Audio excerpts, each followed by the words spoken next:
ఈ program Joyce Meyer ministries partners మరియు friends ద్వారా స్పాన్సర్ చేయబడింది. ప్రతి దానికి కృతజ్ఞతలు చెప్పండి, ప్రతి పరిస్థితిలోనూ. ఎందుకంటే యేసుక్రీస్తులో ఉన్న వారికి ఇది దేవుని చిత్తం కనుక.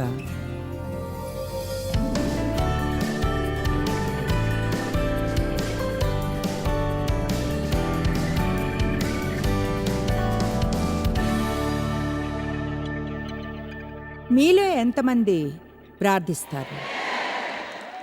ఎంతమంది మీ ప్రార్థనలకు జవాబు కావాలనుకుంటారు? సరే, నీతో కొంచెం మనం ప్రార్థించినప్పుడు ఎలా మనం చెప్పే మాటలు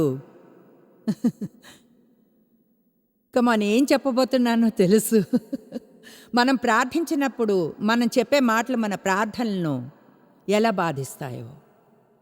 గత కొన్నేళ్లుగా నేను ఒక చిన్న వాక్యాన్ని వాడుతూ వస్తున్నాను, ప్రార్థించి చెప్పండి. మీ బిడ్డ రక్షణ పొందాలని ప్రార్థించిన తర్వాత సిస్టర్ సూజీతో లంచ్కి వెళ్ళి మీ బిడ్డ డ్రగ్స్కి అలవాటు పడి జైలుకి వెళ్తాడేమో అని భయంగా ఉందని చెప్పకండి. ప్రార్థించి చెప్పండి, ప్రార్థించి చెప్పండి. యెషయా 58:9.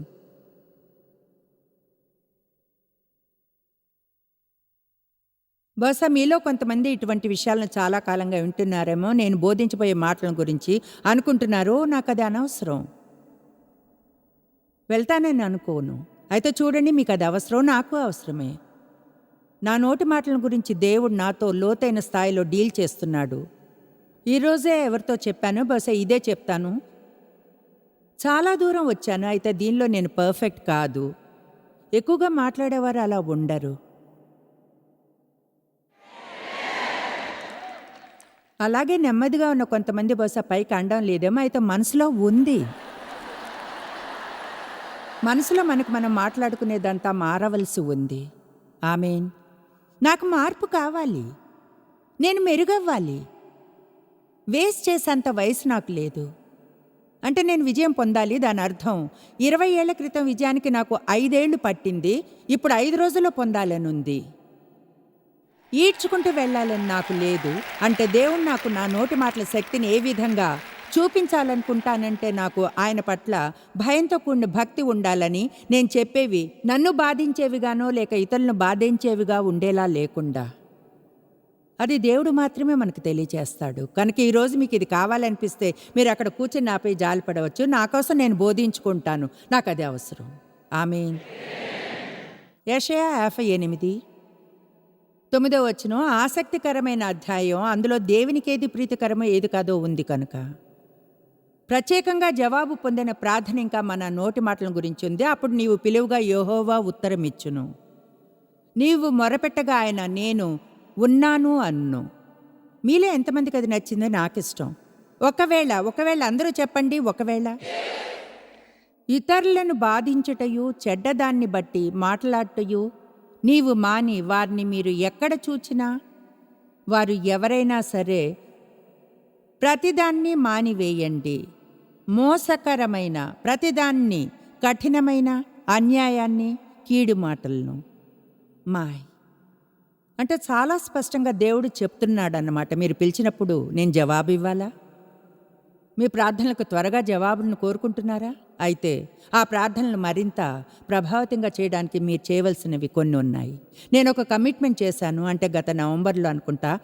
గతంలో కంటే ఎక్కువగా ప్రార్థించాలని. దాని అర్థం రోజులు ఎన్నో గంటలు ఎక్కడో మోకాళ్ళుని కూర్చుంటానని కాదు. గతంలో కంటే ఎక్కువగా విషయాలను గురించి సరైన విధానంలో ప్రార్థించడం, విషయాలను చూస్తూ అన్ని రకాల ప్రార్థనతో, కృతజ్ఞతలు, స్తుతులు, పెటిషన్, ఇతరుల కొరకు విన్నపాలు, ఆ ప్రార్థనలకు నాకు జవాబు కావాలి. పనికిరాని దేని కొరకు నేను కమిట్ అయి ఉండాలని అనుకోని ఫలం లేని దానికి అలా అయితే టైంని వేస్ట్ చేస్తున్నా. నేను నమ్ముతాను నా కోసం కనుక నేనేం పొందుతున్నానో దాన్ని మీతో పంచుకుంటాను. నా నోటి మాటల గురించి దేవుడు లోతైన స్థాయిలో డీల్ చేస్తున్నాడని అనుకుంటాను. ఎందుకంటే నేను మరింతగా ప్రార్థించి త్వరగా పొందగలిగితే మంచి జవాబులను ఆయన దానికి ఉన్న రెండో వైపుని నాకు చూపించాలి. ఇప్పుడు నాకు నా నోటితో సమస్య లేదు, అయితే ఏ సమస్య అయినా ఉంచుకుంటే పెద్దదే అవుతుంది.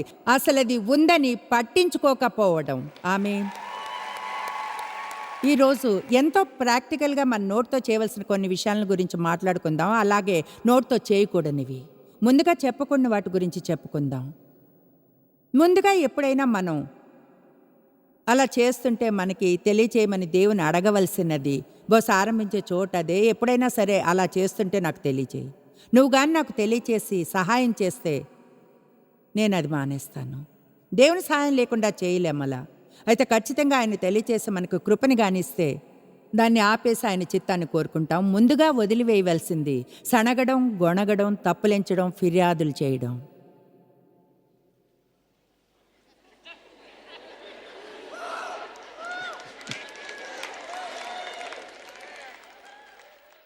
మీ జాబ్ని గురించి ఇకపై సణుక్కోకండి. మీ బాస్ని గురించి ఇకపై సణగలేరు.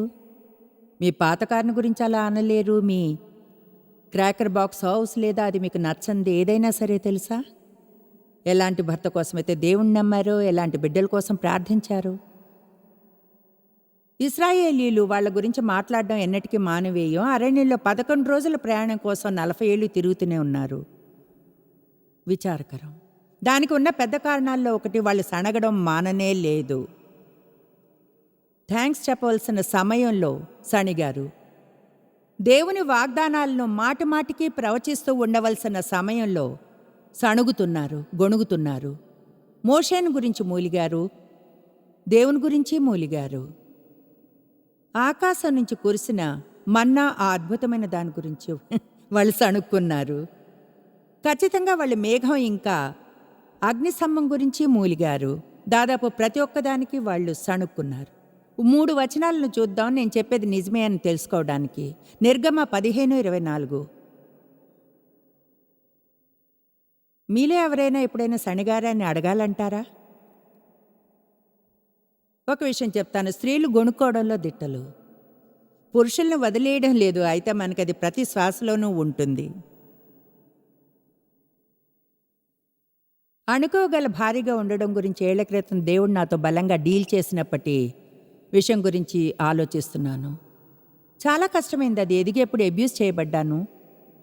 నాకు నేను ఎన్నో వాగ్దానాలు చేసుకున్నాను. ఇంకెప్పుడు ఏ పురుషుడు నాకు ఏం చేయాలో చెప్పకూడదు. అందువల్ల మనం అలాంటి ఒట్లు వేసుకుంటాం చాలా కాలం వరకు. ఆ తర్వాత కష్టంగా ఉంటుంది. దేనికైనా లోబడి ఉండాలంటే దాని మీద ఒక ప్రకటన కలిగేంత వరకు. కనుక ఒక్కోసారి ఏదో విషయంలో డేవ్ నాతో ఒప్పుకునేవారు కారు. నేను చేసే పని కాక ఆయన వేరేదో చేయాలనుకునేవారు. అప్పుడు నేను అంటాను ఓకే అని వెళ్ళిపోతాను. ఎస్ అని నీ మాట నెగ్గాలి, నువ్వు అనుకున్నదే జరగాలి. నాకు తెలిసి మీలో ఎవరు అలా చేయరని. గతంలో ఎలా ఉండేదాన్నో చెప్తున్నాను. అయితే మీకు తెలుసు, మీ బాస్ మీకు ఏదైనా చెప్తే ముఖం మీద చిరునవ్వు తెచ్చుకుని దూరంగా వెళ్ళి పెద్ద తిక్కగాడు ఏదైనా చేశాడంటే, లేదా ఇంకా హీనంగా మరి లంచ్ టేబుల్ దగ్గర తిన్నగా గాసిప్లోకి దిగుతారు సణుక్కోవడం నుంచి.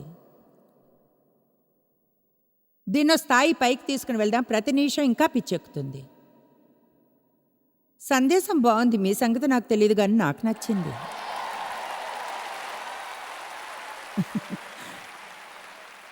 ఓకే, నిర్గమ 15:24. ప్రజలు మోషే మీద సణుక్కున్నారు. ఏమనంటే మేమేమి త్రాగుదుము అని సణుక్కున్నారు. నిర్గమ 16:2. ఆ అరణ్యములో ఇశ్రాయేలీల సమాజమంతయు మోషే అహరోన్ల మీద సణిగెను. అరణ్యములో 17:3. వాళ్ళు నిర్గమ కాండమంతటా వెళ్ళేప్పుడు సణుగుతూనే ఉన్నారు. సంఖ్యాకాండం నుంచి తిరుగుతూ మళ్ళీ అదే పర్వతం చుట్టూ చెప్పనా ఫిర్యాదులు చేసినప్పుడు అక్కడే ఉండిపోతారు. అసలైతే ఒక డిక్షనరీలో దాని వివరణ చూశాను. దాని గురించి వ్రాసుకుని ఉంటే నిరూపించగలిగేదాన్ని. నాకు గుర్తులేదు ఎక్కడ చూశాను. అయితే ఫిర్యాదులు అంటే అందులో ఇలా ఉంది, రాత్రంతా ఉండిపోవడం అని. కనుక చెప్తున్నాను, ఫిర్యాదులు చేసి ఉండిపోండి, స్తుతించి పైకి లేపబడండి. ఆమేన్. ఇశ్రాయేలీలు చేసింది మనము చేయవచ్చు, లేదా యేసు చేసింది చేయవచ్చు. శిలువ మీద కూడా దేవునికి స్తుతులు చెప్పగలం. విషయాలు ఎంతగా బాధిస్తున్నా సరే మనం ఇంకేమాత్రం సహించలేమనుకున్నా మన నోటి మీద మనకు అధికారం ఉంటుంది, మన మాటల మీద మనకు అధికారం ఉంటుంది. మీరు చెప్పకూడదు అనుకుంటే ఎవరు ఏమీ చెప్పించలేరు. ఆమేన్. అక్కడ ఉన్నవారు కళ్ళు తెరుచుకుని మరీ చూస్తున్నారు. ఫిలిప్పీ 2:14. నాకు ఇది ఇష్టం.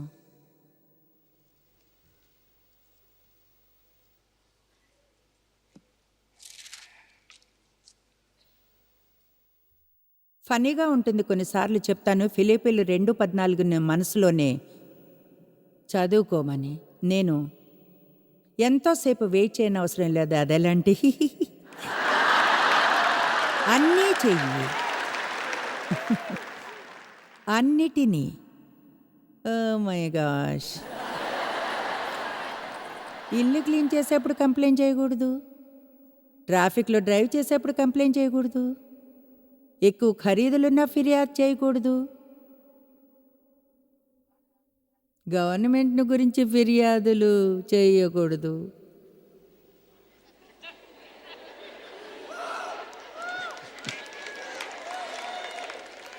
వాటి కోసం ప్రార్థన చేయగలం. నిజం చెప్పగలం అయితే సణుక్కోవడానికే. సమస్తము చేయండి. మీ సంగతి నాకు తెలీదు. నేను నిజాయితీగా చెప్తున్నాను. ఇప్పటికీ అలా చేయకుండా ఒక రోజంతా గడపలేదు.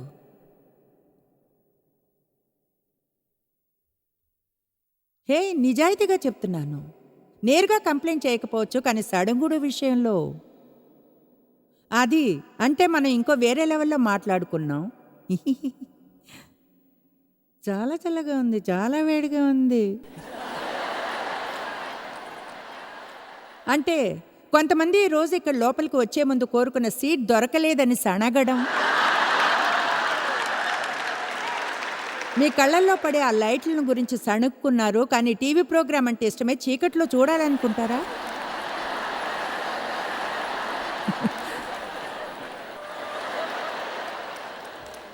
మనం ఏమిటో తెలుసా, సౌకర్యానికి బానిసలవుతాం. అవును, నిజంగా మన సమాజంలో సౌకర్యానికి అలవాటు పడిపోతాం. అంటే నేను ఇక్కడికి వస్తే ప్రజలు రోజుల తరబడి నడచి, అవును చెప్పేది అతిశయం కాదు, రోజుల తరబడి సభకు రావడానికి బయట మైదానంలో కూర్చుంటారు. అక్కడ కూర్చుంటారు, అలా ఎలా చేస్తారో తెలీదు. రోజంతా అలా కూర్చునే ఉంటారు, బాత్రూమ్కి కూడా వెళ్లకుండా. నేను ఎలా అంటే, మీకు ఎలాంటి బ్లాడర్ ఉందో నాకు తెలీదు, నాకు మాత్రం బ్రేక్ కావాలి.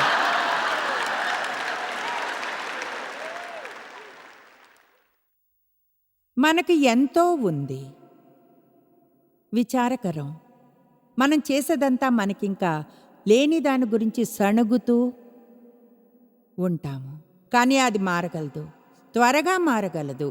మూల విధానం నుండి ఈరోజు మనం నిర్ణయం తీసుకోవచ్చు. ఇక చాలు, నేను ఇసుకలో గీత గీస్తున్నాను, దేవుణ్ణి ఆహ్వానించవచ్చు. ఒకవేళ మీరు దాన్ని తీసుకోకూడదు అనుకుంటే దేవుణ్ణి ఆహ్వానించకండి. అయితే మీరు ఇన్వైట్ చేయొచ్చు. నువ్వు కావాలి దేవా, నా నోటిపై అధికారానికి, నా మాటలతో నిన్ను అసంతోషపరిచిన ప్రతిసారి నువ్వు నాకు తెలియచెప్పాలి.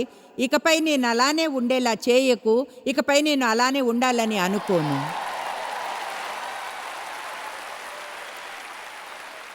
నన్ను నేను మర్చిపోయేంతగా ఈ చోట అధ్యయనం చేశాను.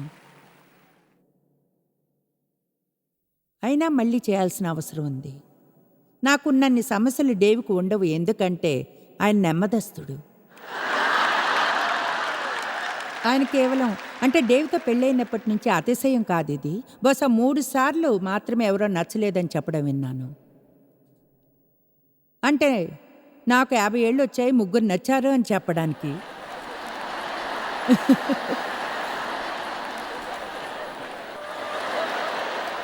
ఆపోజిట్స్ అట్రాక్ట్ అవుతాయి.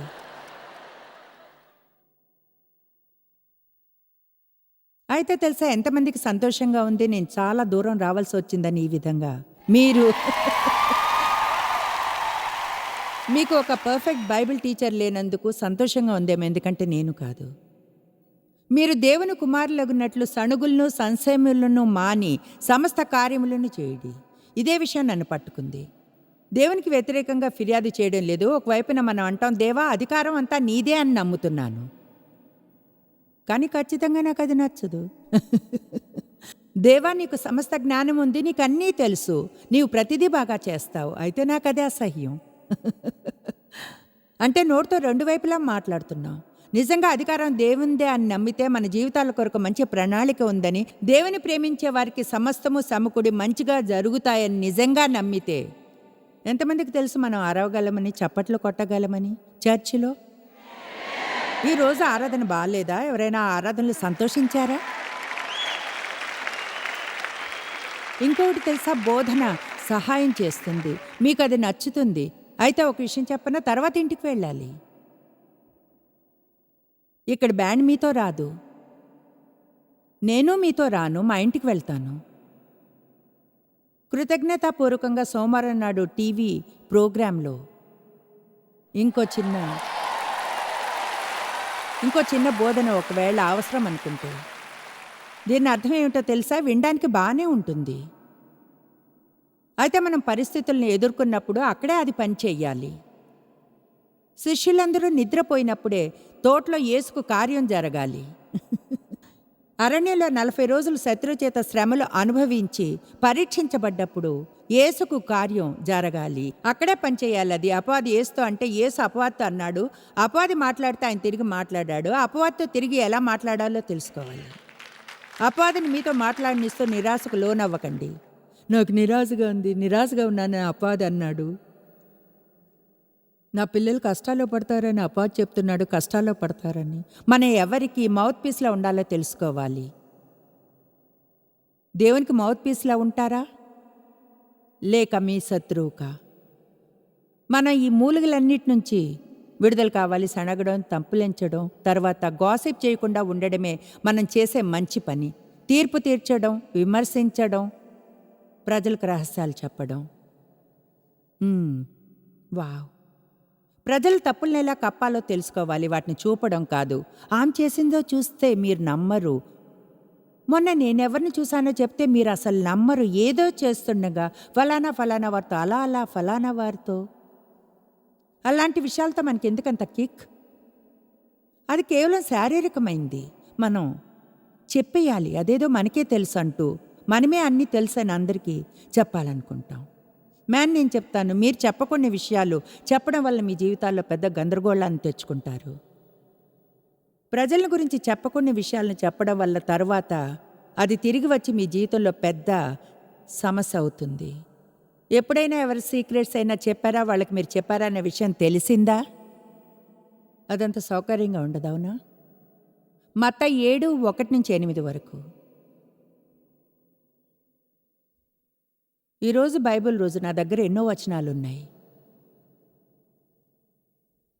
ఈ నోటి విషయం అనేది నా ఐడియా కాదు, అది దేవుని ఐడియా. మీరు తీర్పు తీర్చకుడి, అప్పుడు మిమ్మును గూర్చి తీర్పు తీర్చబడదు. మీరు తీర్పు తీర్చు చొప్పుననే మిమ్మును గూర్చియు తీర్పు తీర్చబడును, మిమ్మును గూర్చియు తీర్పు తీర్చబడును. విన్స్టన్ సేలంలో 2 వారాల క్రితం దయను వృద్ధి చేసుకోవడం గురించి బోధించాను. మీరు కొలత చొప్పునే ఇతరులకు కొలిచినప్పుడు మీకును కొలత కొలవబడును. ఇప్పుడు ప్రతి 4-5 మాటల్లో ఒక పూర్తి సందేశం ఉంది. తీర్పు తీర్చకుడు, ఇతరులకు మీరు తీర్పు తీర్చినట్లే ఇతరులపై మీరు చూపించే దయ అనేవి అదే కొలమానంలో మీరు తిరిగి పొందుతారు. నీ కంటిలోనున్న దూలమును ఎంచక నీ సహోదరుని కంటిలోనున్న నలుసును చూచుట ఎలా? నీ కంటిలో దూలముండగా నీవు నీ సహోదరుని చూచి నీ కంటిలోనున్న నలుసుని తీసివేయమని చెప్పనేలా?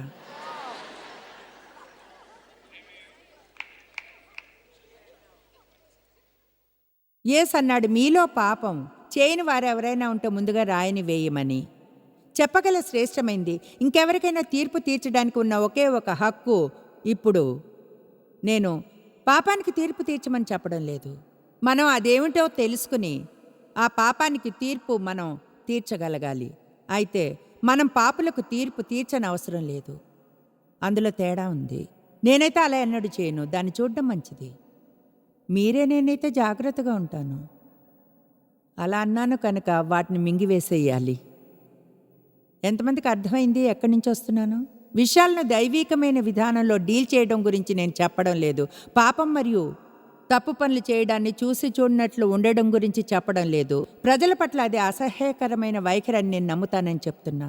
ఇక్కడ ఈ తీర్పు తీర్చడం గురించి చెప్పడం అనేది ప్రజల పట్ల ఒక వైఖరి అని నేను నమ్ముతాను. అలా ఎలా చేయగలవు? చేస్తావంటే నమ్మలేకపోతున్నాను. మనకు తెలుసు వాళ్ళు ఏం చేశారో, అయితే వాళ్ళు ఎందుకు అది చేశారో దేవునికే తెలుసు. నేను చెప్పగలను, ఎంతగానో బాధ పెట్టే ప్రజలు చాలామంది ఉన్నారు. కానీ మనకు మాత్రం వాళ్ళు చేసే ఆ పనులు ఎందుకు చేస్తారో ఐడియా కూడా ఉండదు. చాలామంది కేవలం మీన్గా ఉండరు, చెడ్డవాళ్ళు లేచి ఘోరమైన పనులు చేయాలనుకునేవారు. జీవితంలో ఏదో జరిగింది, అది ఇప్పటికీ వారిని బాధ పెడుతుంది. లేదా వారి జీవితాల్లో ఏదో జరుగుతుంది, అది బాధ పెడుతుంది. ఏదో ఒక చోట వారి జీవితంలో ఒక లోపం ఉంది. బహుశా వాళ్ళు తమ జీవితాల్లో ఉన్న ఆ ఖాళీని నింపి సరిచేయడానికి తప్పులు చేస్తున్నారేమో. తమ జీవితంలోని ఖాళీ చోటుని నింపడానికి, దాన్ని నింపడానికి తప్పైన వాటిని ఎంచుకున్నారేమో. అయితే దేవుని దయ వలన నేను ముందుకెళ్తున్నాను. ఆమేన్. కనుక మనం అనవచ్చు, చూడండి అదిగో ఆ బ్రదర్ వ్యభిచారం చేస్తారు, అది తప్పు, నేను ప్రార్థిస్తాను. ఆమేన్. 5వ వచనం, వేషధారి. మొదట నీ కంటిలోనున్న దూలముని తీసివేసుకొనుము, అప్పుడు నీ సహోదరుని కంటిలోనున్న నలుసుని తీసివేయుటకు నీకు తేటగా కనపడును. పరిశుద్ధమైనది పవిత్రమైనది కుక్కలకు పెట్టకుడి. మీ ముత్యములను పందుల ఎదుట వేయకుడి, అవి చెడు ఆత్మలు. వేసిన ఎడల అవి ఒకవేళ కాళ్ళతో తొక్కి మీ మీద పడి మిమ్మును చీల్చివేయును. కనుక ప్రజలతో ప్రేమ నడకలో నడవకుంటే శత్రువుకు ద్వారాన్ని తెరుస్తాం. అయితే నాకు ఇది ఇష్టం. అడుగుడి, అది మీకు ఇవ్వబడును. వెదుకుడి, అది మీకు దొరుకును. తట్టుడి, అప్పుడు తెరవబడుతుంది. అంటే ఆయన తిన్నగా ప్రార్థనలకు ప్రజల్ని విమర్శించడం, తీర్పు తీర్చడం గురించి మాట్లాడుతూ ముందుకు వెళ్ళలేరని అంటున్నాడు. అంటే ఆ రెండు విషయాలకు పూర్తిగా సంబంధం లేదని అనుకోకూడదు. ఇలా అంటున్నాడు, మీరు ప్రార్థించాలి, ఎవరైనా తెరిచే వరకు మీరు తడుతూ ఉండాలి, దొరికేంత వరకు మీరు వెతుకుతూ ఉండాలి. ప్రార్థన వదిలేయకండి. మంచివి రాబోతున్నాయి. అయితే ప్రజల పట్ల జాగ్రత్తగా వ్యవహరించండి. ప్రజల పట్ల మీకుండే వైఖరిని గురించి జాగ్రత్తగా ఉండండి. అంతేగాని గంభీరమైన వేషధారి అయిన తీర్పు తీర్చే ఆత్మ కలిగి ఉండకండి. మరింత దయ చూపండి. దేవుడు మరింత త్వరగా మన ప్రార్థనలకు జవాబిస్తాడు. మరింత దయని చూపితే తీర్పు తీర్చడానికి బదులుగా. ఆమేన్. ప్రపంచంలో తప్పిపోయిన వారెందరో ఉన్నారు. వాళ్ళు ఏమీ కాము అనుకుంటారు. ఏది రైటో ఏది తప్పో తెలుసుకునే చదువు లేదు వారికి. వాళ్ళకు మరింతగా ప్రార్థన కావాలి, విమర్శన తీర్పు తీర్చడం కంటే. ఎన్నో వచనాలు ఉన్నాయి ప్రజలకు తీర్పు తీర్చకుండా ఉండడం గురించి. వేరే విషయాల వద్దకు వస్తాను. మీ నోటితో చేయకూడని నంబర్ 3, అడగకుండా అవసరం లేకుండా మీరు మీ అభిప్రాయాలను చెప్పకండి. ఈరోజు ఇక్కడికి వచ్చేప్పుడు నేను అలా చేశాను. ఇలా అనే ఒక వచనాన్ని మీకు ఇస్తే మీ పని మీరు చూసుకోండి. వినాలనుందా? ఆల్ రైట్, దొరికింది. 1 తెస్సలోనికేయులు 4:9. సహోదర ప్రేమను గూర్చి మీకు వ్రాయనవసరం లేదు. మీరు ఒకరినొకడు ప్రేమించుటకు దేవుని చేతనే నేర్పబడుతురా. అలాగున్నే మాసిదోనియా అంతటా ఉన్న సహోదరులందరినీ మీరు ప్రేమించుచున్నారు. సహోదరులారా, మీరు ప్రేమయందు మరి ఎక్కువగా అభివృద్ధి నొందుచు ఉండవలనని సంగమునకు వెలుపటి వారి ఎడ్ల మర్యాదగా నడుచుకొంచి మీకేమీ కొదువ లేకుండానట్లు మేము మీకు ఆజ్ఞాపించిన ప్రకారం మీరు పరుల జోలికి పోక మీ సొంత కార్యములను జరుపుకొనుట యందును మీ చేతులతో పనిచేయటందును ఆశ కలిగి ఉండవలెనని మిమ్మల్ని హెచ్చరించుచున్నాము. మీ చేతులతో పనిచేయుట అందును ఏం చెప్తుందంటే, ఏదైనా మంచి కార్యం చేస్తూ బిజీగా ఉండండి. మీ పని మీరు చూసుకోండి. నోటికి తాళం వేయండి. ఆమేన్. మనలో చాలామంది బహుశా ఏమైనా చేయడానికి బదులు ఎక్కువగా మాట్లాడతారు. మనకి తెలియకపోవచ్చు, లేదా తెలిసిన మనసులో ఉంచుకుంటాం మన మాటలు ఎంత ముఖ్యమైనవో. మనం సణుక్కునే మాటలు మాట్లాడవచ్చు, ఫిర్యాదులు చేసేవి. దానివల్ల మన చుట్టూ ఉండేవారు చెడుగా ఫీల్ అవుతారు. అలాగే మనము. అది అపవాది ద్వారం తెరవడానికి క్రియ చేస్తుంది. లేదా మనం నోరు తెచ్చి కృతజ్ఞతగా ఉండగలం. ఎన్నో విషయాలున్నాయి అలా ఉండడానికి. అదే మన జీవితాల్లో దేవుని శక్తిని విడుదల చేస్తుందని నమ్ముతాను. మీ నోటిని దేనికో ఉపయోగిస్తారు. అది మీకు లాభకరమైనదిగా ఉండవచ్చా, అలాగే మీ చుట్టూ ఉన్నవారికి. మీరు ఎన్నడూ తెలుసుకోలేనంతగా జాయిస్ మేర్ మినిస్ట్రీస్లో మీరు మాకెంతో ముఖ్యం. మిమ్మల్ని అభినందిస్తున్నాం. మా ప్రపంచ వ్యాప్తపు మినిస్ట్రీ సాధ్యం అయ్యేలా చేసే మా ఫ్రెండ్స్ మరియు పార్ట్నర్స్ కి థ్యాంక్స్. అందరూ కలిసి ఆకలిగొన్న వారికి భోజనం పెడుతున్నాం, బీదలకు బట్టలిస్తున్నాం, సువార్తను దేశాలకు చాటుతున్నాం. మమ్మల్ని కాంటాక్ట్ చేయండి లేదా joycemeer.orgని ఈ రోజే విజిట్ చేయండి. మీ ప్రార్థన విన్నపాలను కొరకు, అలాగే మరిన్ని సాధనాలను గురించి తెలుసుకోండి. జాయిస్ మేర్ షెడ్యూల్ని చూసి భాగస్వామిలో భాగమవ్వండి. క్రీస్తు ప్రేమను ప్రపంచమంతటా పంచుకోవడానికి.